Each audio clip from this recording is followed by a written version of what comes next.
que os discípulos estavam com Jesus. Os discípulos estavam com Jesus no Monte da Transfiguração. E a glória foi tão grande, foi tão maravilhosa naquele monte, naquele local, que um dos discípulos, ele fez uma proposta que me dá vontade de fazer agora essa proposta. Ele falou assim, vamos montar uma tenda e morar aqui. vamos fazer habitação nesse lugar. Eu vi Elias, eu vi Abraão. Monta a tenda para eles também, porque está gostoso aqui. Na versão do pastor Samuel eu vou colocar uma rede, uma cuia de açaí. Eu não quero mais sair desse local aqui, desse local de glória. Quem está sentindo essa glória? Quem está sentindo essa presença? Louvado seja o nome do Senhor.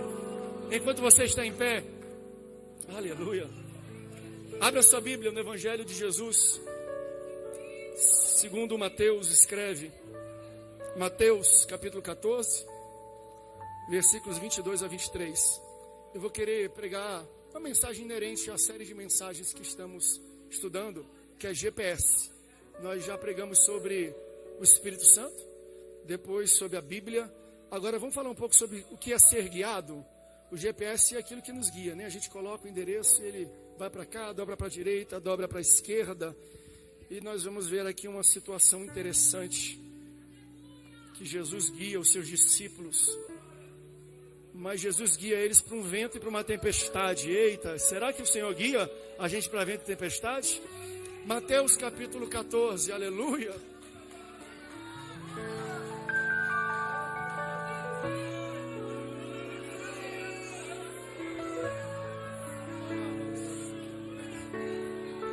Mateus 14, versículo 22, aleluia. E logo ordenou Jesus que os seus discípulos entrassem no barco e fossem adiante para o outro lado, enquanto despedia da multidão.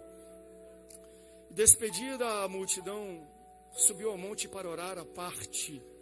E chegada já a tarde, ali ele estava só. O barco estava já no meio do mar, açoitado pelas ondas, porque o vento era contrário.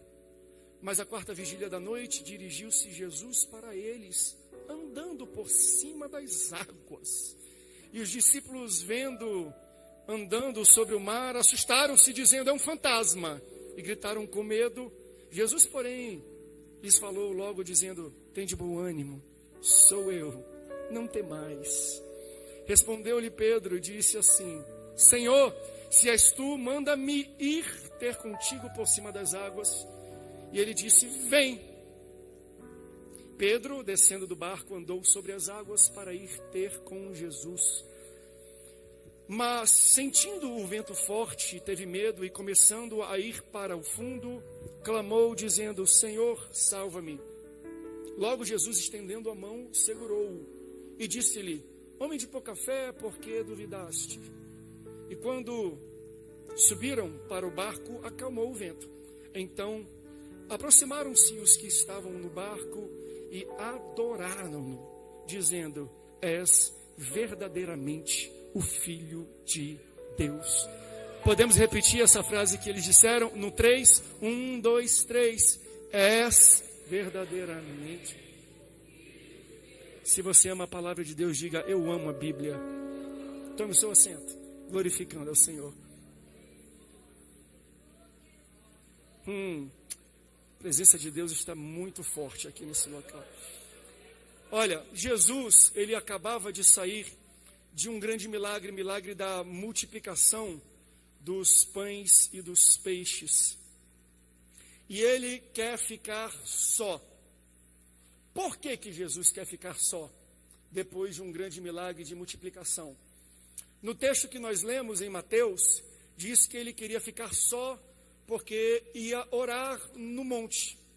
Porém, além do relato de Mateus no capítulo 14, outros evangelhos também relatam este evento e este acontecimento. João capítulo 6, Marcos capítulo 6, também fazem registro do que ocorreu em Mateus capítulo 14. Em João, no relato dele, ele dá um detalhe que não está relatado no que nós lemos aqui em Mateus. E nos faz pensar que a outra, ou a razão que também corroborou com a decisão de Jesus se exilar, se esconder no monte, vai além disso. João capítulo 6, no versículo 14 e 15, diz assim: vendo, pois, aqueles homens, o milagre que Jesus tinha feito, que milagre? Multiplicação de pães e peixes, que precedeu esse evento que nós lemos de Jesus andando sobre as águas. Eles diziam assim quando viram o milagre: verdadeiramente, ele é profeta que devia vir ao mundo. Olha o versículo 15. E Jesus, sabendo, pois, Jesus, o que Jesus sabia? Que haviam de vir arrebatá-lo para fazerem dele rei, tornou a retirar-se ele só para o monte. Então, além dele aproveitar a retirada para orar, aqui indica que ele fez uma saída pela tangente pela esquerda, porque ele sabia que os homens que viram o milagre de multiplicação iam colocar Jesus no ombro, iam exaltar ele, iam aplaudir ele, iam elogiar ele. Jesus tem estrutura para receber elogio. Eu falei isso aqui antes, na nossa reunião, numa breve palavra. Queriam proclamar ele rei, e você tem que entender que existem níveis de exaltação que para Jesus é tranquilo. Ele não se fica exaltado, não se sente maioral do que ninguém, não. Exaltar da palminha, elogiar Jesus é tranquilo, mas Jesus entendia que os seus discípulos ainda não tinham estrutura e não estavam preparados para ver aquele tipo de exaltação. Jesus, ele é preparado para receber exaltação, mas muitos dos seus discípulos ainda não são. Então Jesus quer evitar que os discípulos se sintam muito, se achem muito, cresçam muito, enchem muito, inflam muito o peito. Então o que Jesus faz para que eles sejam evitados de estar num ambiente em que isso acontece? Jesus fala assim, vai para o barco e eu vou colocar um vento para vocês. Quando Jesus percebe que os seus discípulos não têm estrutura para enfrentar a exaltação e o aplauso, Jesus pega pela mão, coloca dentro do barco e fala assim, vai para o vento, porque o vento vai ensinar para você muito mais do que um aplauso ou uma exaltação pode ensinar. Tem vezes que Deus deixa a gente passar pelo vento, porque Ele fala assim, o vento ensina mais do que um aplauso. Muitas vezes eu me vejo, por que eu estou numa situação dessa? Por que eu estou passando por isso, Jesus? E às vezes Jesus toca no meu coração e diz, é porque eu tenho mais ensinos, eu tenho mais lição durante a tempestade, durante o vento, do que durante o aplauso. O aplauso não ensina nada a ninguém, exaltação não ensina nada a ninguém, curtida no Facebook, like, comentário, não ensina nada a ninguém. Para falar a verdade, a popularidade afasta muita gente do caminho do Senhor. Eu conheço muita gente abençoada, cheia da unção, que conforme cresceu a sua popularidade, perderam a graça. Aí o Senhor tem que colocar ele no vento para falar, o vento não é para te matar, o vento é para te melhorar. Se você está se exaltando, você não está aprendendo, mas eu te coloco no vento, porque o vento é a minha escola, o deserto é a minha escola, a tempestade é a minha escola. Vai para o vento, meu filho, que você melhora. Vai para o vento. Então os discípulos, eles estavam, o versículo falava anterior, servindo o pão, o peixe que foi multiplicado. E eles estavam se despedindo do povo, arrumando aquilo tudo enquanto o pessoal comia. Olha o que Jesus faz. Jesus faz, não, antecipa tudo, vai para lá, deixa que eu vou me despedir do povo. Obedeçam a minha voz, obedeçam a minha ordem, entrem no barco e atravessem o mar que eu vou encontrar vocês do outro lado. Você entende o que Jesus faz aqui? Ele troca de papel com os discípulos. Jesus, ele assume o trabalho dos discípulos, para os discípulos terem disponibilidade para obedecer uma palavra que Jesus deu para eles. Então Jesus pega a bandeja, pega o cesto, Jesus pega o avental e se torna mordomo servindo estas pessoas, para que os discípulos tenham as experiências enquanto ele serve. A melhor coisa da nossa vida é a gente ver Jesus assumindo o nosso papel, entrando na frente daquilo que a gente faz, para que a gente tenha tempo, força e disponibilidade para seguir e obedecer a ordem que Ele nos deu. Sabe, isso é o trabalho pastoral. Eu vou pregar para você o que eu pregarei aqui na nossa reunião do ministério, porque ela aconteceu ainda há pouco. Existe um preço no ministério. E quem sente geralmente esse preço é a nossa família. Porque muitas vezes a gente se ausenta de festa, de jogar futebol com o nosso filho, de ir para uma apresentação de colégio da nossa filha, de ver os ultrassons de todos os seus filhos. Dói no meu coração. Por quê? Porque eu estava fazendo a obra de Deus. E eu sinto isso muito na pele. Porque eu cresci num lar onde também tinha um pai, pastor, que tinha que obedecer o chamado do Senhor. Durante muito tempo da minha infância no Amazonas, de 6 a 11 anos de idade, eu não tive nem meu pai nem minha mãe no meu aniversário, dia 31 de janeiro, porque todo dia 30 de janeiro eles teriam que fazer uma viagem para o exterior para servir a Deus num local em um compromisso que já era marcado. Claro que a minha mãe, ela preparava o bolo, o brigadeiro, toda a festa, mas ela ia embora no dia 30. Imagina para um filho, a dor de durante 5, 6, 7 anos, ver o pai e a mãe viajando um dia antes do aniversário. Mas se Jesus mandou, pode navegar. Porque enquanto você navega, Deus cuida do que você não pode cuidar. Deus trata do que você não pode tratar. Nós pastores às vezes temos um déficit com a nossa família. Nós faltamos, mas eu vim aqui para falar isso para você que é líder e pastor. Não se cobre muito não. Não carregue muito esse peso não, porque você está ocupado no serviço do Senhor. Pastor, mas eu não tenho tempo, eu não fui para o campeonato do meu filho, eu não vi a apresentação da minha filha. Sim, é uma realidade isso. Eles sofrem um pouco, mas eu sou filho de pastor. Tem algum outro filho de pastor aqui? Levanta a mão, mais um filho de pastor. Quem é filho de pastor? Está vendo? Você está aqui, você está vivo, você está servindo ao Senhor.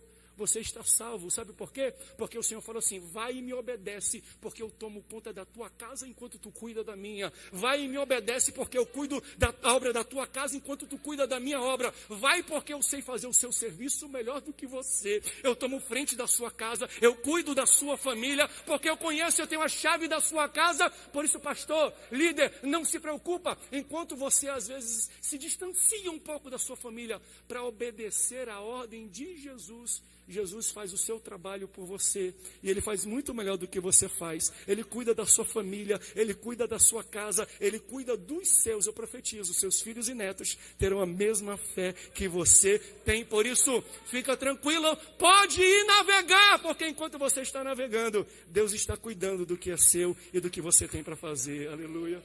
Ele cuida. Jesus manda, vai, atravessem. E aí quando eles atravessam o mar, a palavra fala que Jesus sobe o monte. Para fazer o quê? Orar.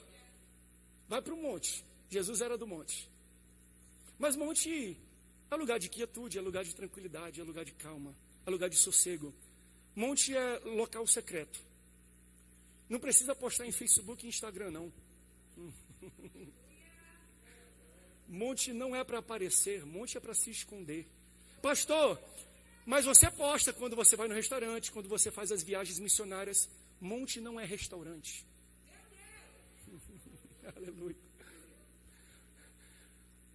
Vou fazer a live do monte, a live do quarto secreto. Por favor, não exponha os seus segredos para os outros, porque vai deixar de ser segredo. A promessa de Deus está em pé. Tudo aquilo que você fizer por mim no secreto, eu te recompensarei. Aleluia. Não precisa aparecer muitas vezes não, gente. Jesus vai subir. Jesus vai com seus discípulos. E eles estão seguindo o quê? Uma instrução do Senhor. A direção. E seguindo a direção, sendo guiado pelo Espírito Santo e pela Bíblia, a palavra de Deus fala que eles enfrentam uma tempestade. O barco é assolado por ventos e ondas. Quando nós estamos fora da vontade do Senhor, é até fácil, porque a gente sabe como identificar. E está acontecendo isso, sabe por quê? Porque eu estou distante da casa do Senhor. Porque eu me desviei. Eu não estou bem com Deus. Eu não estou em comunhão com Deus. Então, quando a gente está fora da vontade e não está sendo guiado pelo Espírito, mas pela carne, quando algo ruim acontece, a gente sabe identificar.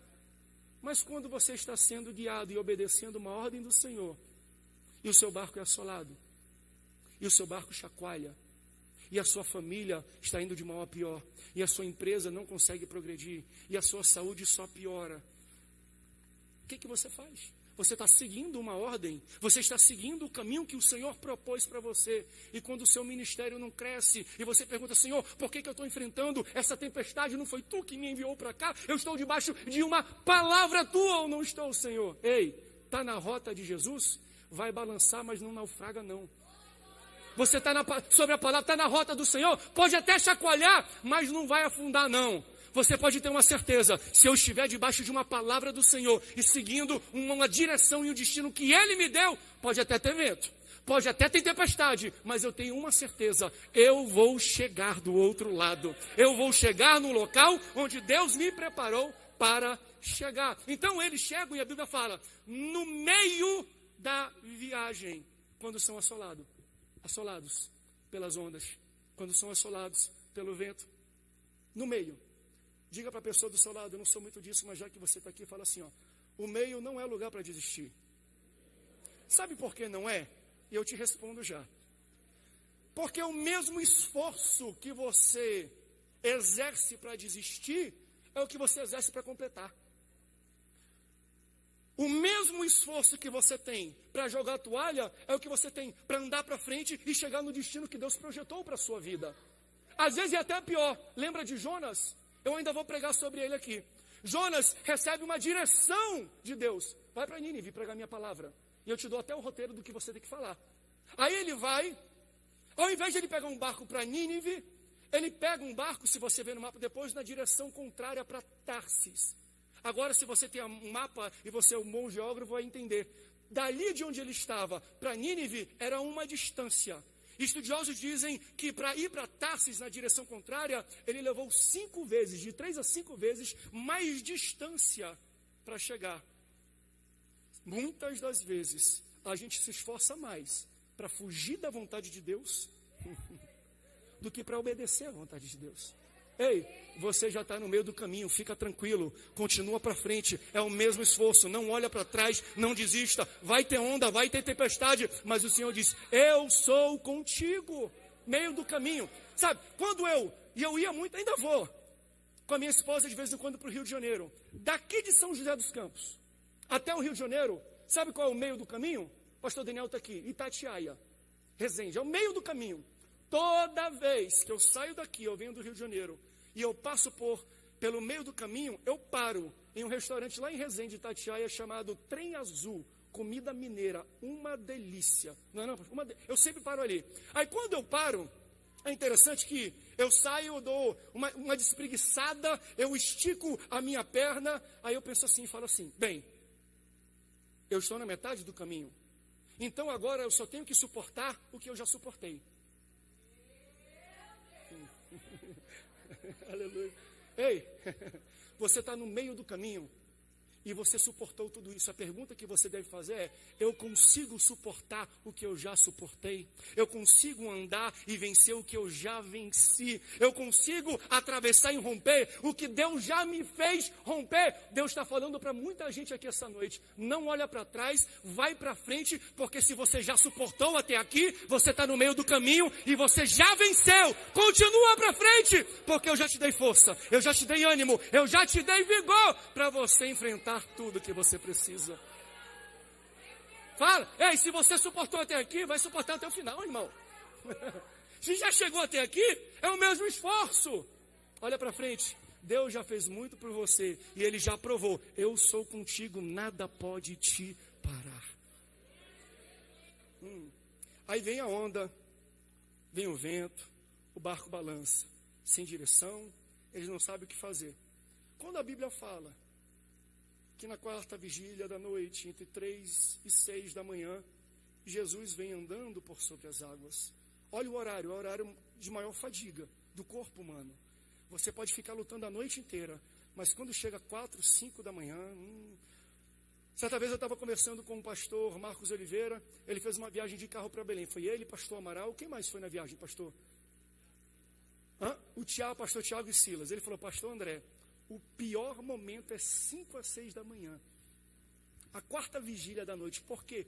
Porque está amanhecendo, tu está cansado, teu corpo pede uma cama, tu bota café, Red Bull, Monster, não faz efeito nenhum, porque o teu corpo está fadigado. Jesus chega nesse momento, quando você tentou fazer tudo, quando a sua força, o seu intelecto, o seu talento, fez tudo o que era possível, aí você fala, não dá para fazer mais nada. Aí o Senhor fala, é agora que eu vou entrar, onde acaba o teu talento, onde acaba a tua força, onde acaba o teu esforço, começa a minha graça, começa o meu poder, começa a minha intervenção na sua vida. A Bíblia fala que Jesus ia passando, porque Jesus marcou um encontro do outro lado.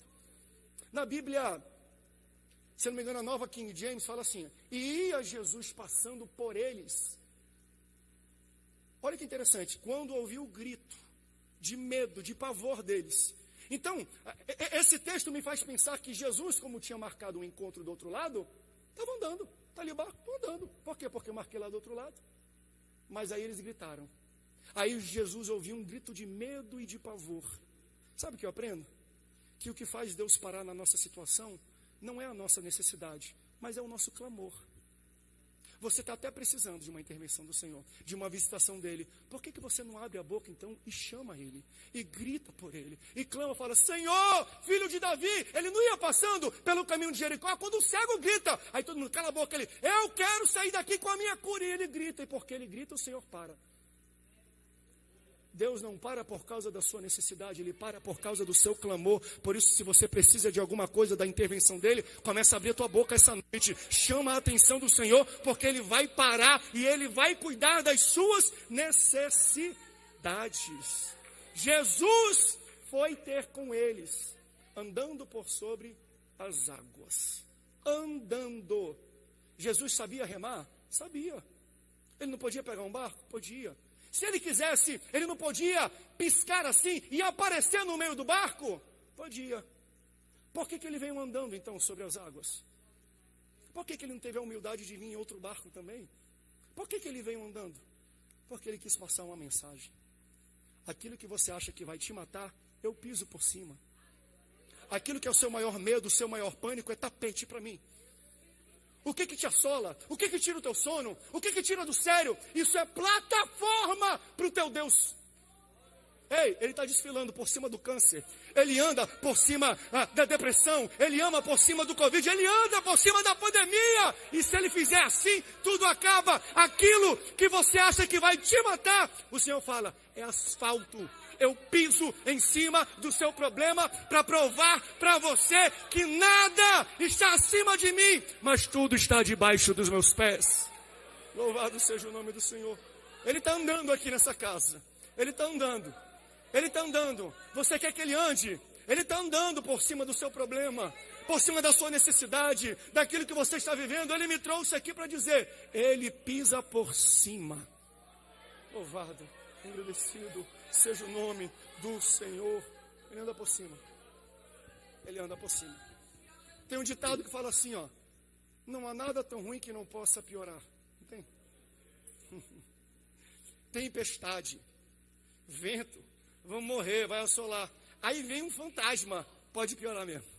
Já estava ruim, vem um fantasma, pode piorar, pode piorar. Tem outro ditado que diz assim, ó, depois do vento vem a tempestade, mas não nesse caso. Depois do vento não vem a tempestade, depois do vento vem o livramento, porque Jesus está andando sobre as águas. Aleluias. Pedro levanta e diz assim, Senhor, se és tu mesmo, eu preciso de um sinal. Se és tu mesmo, eu preciso de uma confirmação. Se és tu mesmo, olha o que ele fala, me faz andar por sobre as águas junto contigo. Tem muita gente que fala mal de Pedro, nesta situação e nesse exemplo. Eu também já preguei muito, já desci muito marretado em cima do Pedro. Mas quando você parar para analisar a pergunta dele, a gente tem que tirar o chapéu para esse homem. Sabe por quê? Eu e você, quando estamos em apuros, quando não sabemos o que fazer, quando não temos saída, nós clamamos a Deus também. Mas a gente clama assim, Senhor, intervém. Senhor, faz algo.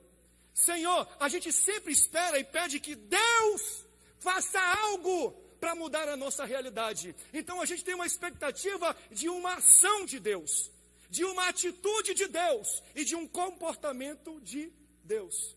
Mas Pedro não. Eita, Pedro faz diferente. Sabe qual é o sinal que Pedro espera? Ele fala assim, Senhor, se és tu mesmo, ele não espera que Deus faça algo. Ele fala, se és tu, me capacita para fazer o que tu faz. Ai, Jesus, eu tenho que pregar isso aqui para alguém. O nosso grande problema, às vezes, é que a gente está esperando Deus fazer alguma coisa e Deus está falando assim, ó, não, eu não vou fazer.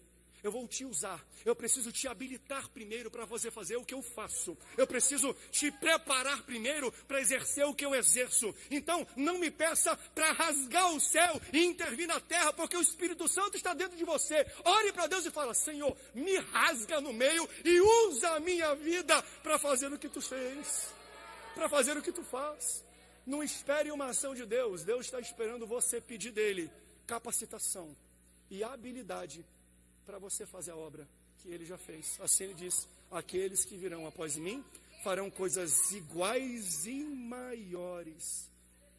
Você sabia que Deus não vai intervir em São José dos Campos? Ele vai te usar para intervir em São José dos Campos. Ele vai nos usar para intervir no Brasil. Por isso, toda vez, quem é do Centro de Convenções sabe disso. No final, a minha oração é assim: Senhor, se tu procuras em São José dos Campos pessoas dispostas, disponíveis, aguerridas, corajosas, cheias de ti para fazer o que tu quer realizar, encontra no nosso coração disponibilidade. Cuida do que a gente não pode cuidar, para a gente ter disponibilidade para fazer o que tu precisas fazer. Deus vai fazer algo extraordinário em São José dos Campos. E a minha oração como pastor dessa igreja: Senhor, não deixa a Assembleia de Deus de fora daquilo que tu vai realizar.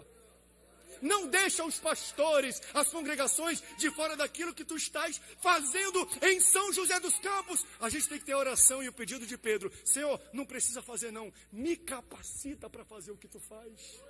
Me prepara, me habilita para fazer o que tu faz. Sobe aqui, louvor, sobe aqui, sobe aqui. Aleluia, sarabassu andaras. Ei, meu irmão, Deus está te capacitando. Ele está te dando palavras essa noite. Ele te habilita hoje, Ele te dá fé hoje para realizar tudo o que Ele fez. É por isso que Ele te escolheu e te colocou aqui. Pastor, estou no meio da tempestade, no meio do barco. Fala para o Senhor: Senhor, me faz andar nas águas assim como tu anda. Aleluia. Não espere uma ação de Deus. Deus está esperando você dar o primeiro passo, que Ele coloca chão e você vai conseguir pisar. Aleluias. Aleluias, aleluia. Senhor, me faz aí andar até você, me dá esse sinal. Olha a resposta de Jesus: vem. Ele não compôs música, ele não fez um textão, ele não fez um post grande. Não, não, não. Ele deu uma única palavra: vem. Para você realizar o que você precisa para Deus, não precisa acabar a pandemia, não precisa mudar de presidente, não precisa ter uma reviravolta na geopolítica. Tudo que você precisa para fazer o que Deus chamou é uma única palavra: vem.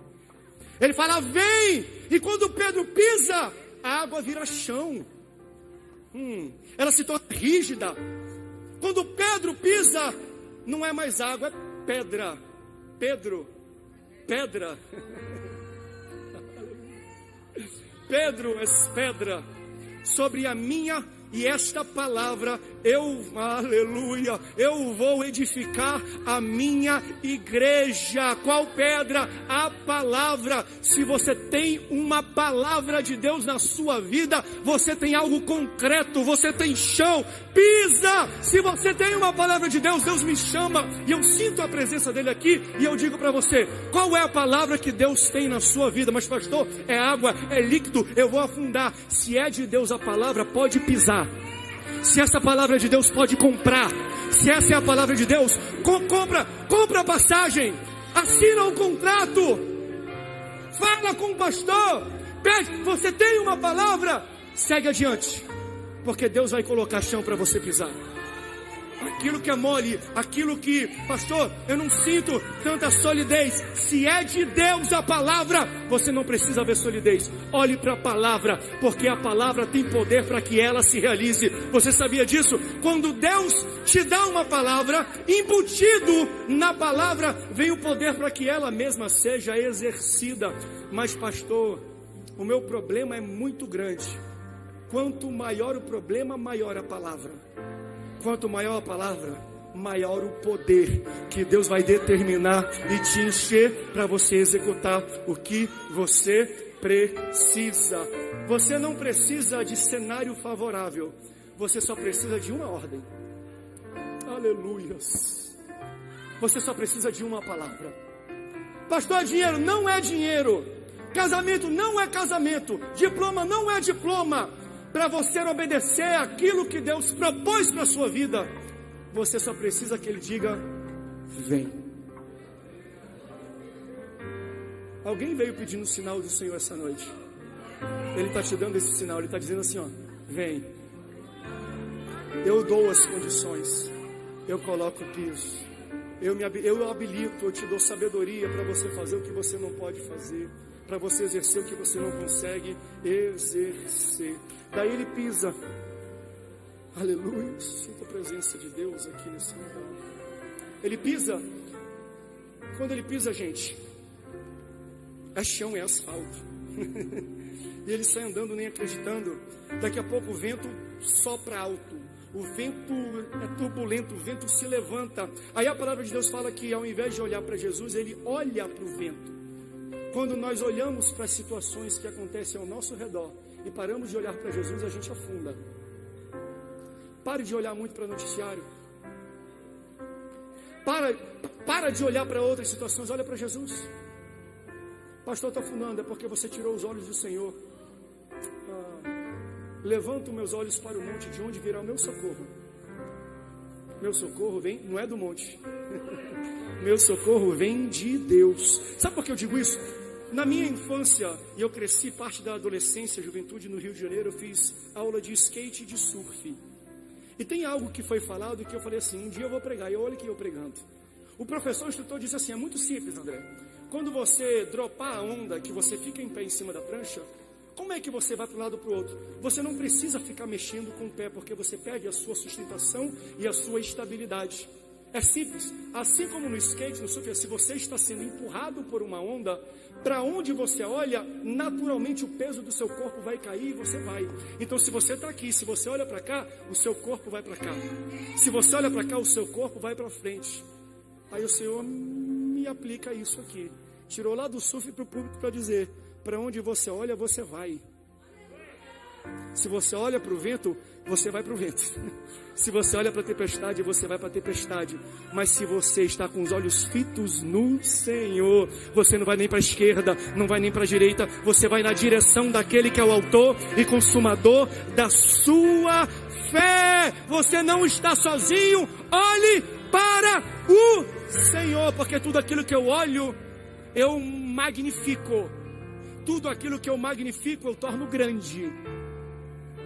Tem muita gente olhando, magnificando e tornando grandes os problemas. O vento, a tempestade, a pandemia, a doença, a morte, o pânico, o pavor. E o Senhor está falando, muda o teu foco. Quantos querem mudar de foco essa noite? O vento bate. E o vento, na Bíblia, pode ver, pregador e tudo, quando eles vão falar de problema, é um vento. E aí, como é que tá? Estou passando por um vento, pastor. Vento é sinônimo de problema. Vento é sinônimo de derrubar, de distanciar dos caminhos do Senhor, de querer fazer você cair, te destruir e você não alcançar os braços do Pai ou o desígnio que Ele tem para a sua vida. Só que aqui o vento não foi algo ruim. Como assim, pastor? Porque quando ele estava com uma palavra, ele começa a pisar.